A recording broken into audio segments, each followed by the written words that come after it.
Welcome to Google. Now that you are a student within the Grossmont Union High School District, you have your very own student Google account.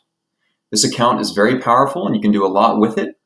This video is just going to be an introduction to some of the basics. So let's begin. Here I am looking at the kind of home page of my account, and I see that there are some different icons in the top right. We're going to focus in on what appears to be kind of a tic-tac-toe icon where you can find all of your different Google apps. If I select that icon, I can see a lot of different things. I now have access to finding my Google Mail, creating a Google document, Google Sheets, or Google Slides perhaps. But we're really going to focus in on this icon, which really deals with your organization. That's your Google Drive. Your Drive, think of it as kind of your digital locker. This is where you can access all of the different things that either you create or perhaps you are a part of with other students. At the very beginning, it'll be empty, with the exception of this one file that's titled Getting Started. I think it would be very helpful to click on that file and read through some of the different introductory instructions that Google provides you.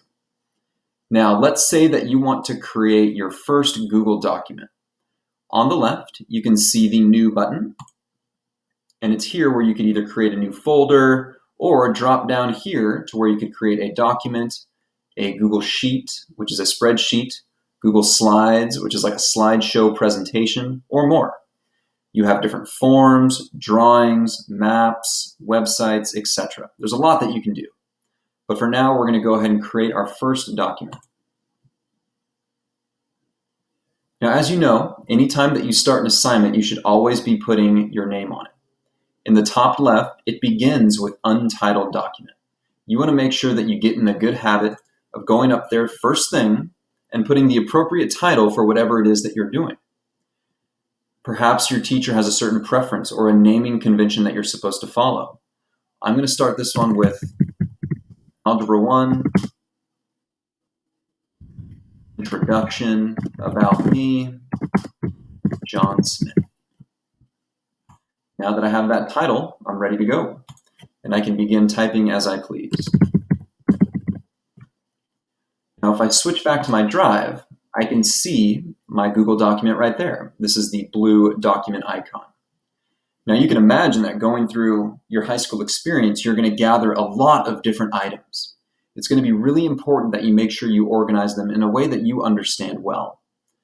One option is using folders. Now, let's say that I would like to have a folder for my Algebra 1 class. I can go to New, Folder, create a title for that folder. We'll start with Algebra 1, and hit Create. I can see that that folder is right here. And if I want to move this Google document into that folder, I have a couple options. I could simply click, hold, and then drag and drop it into that folder. Or a second option is you can right-click, select Move To, and then grab the folder that you would like to move it to. Okay, that is just a couple options of how to get started and how to stay organized. I hope that's helpful.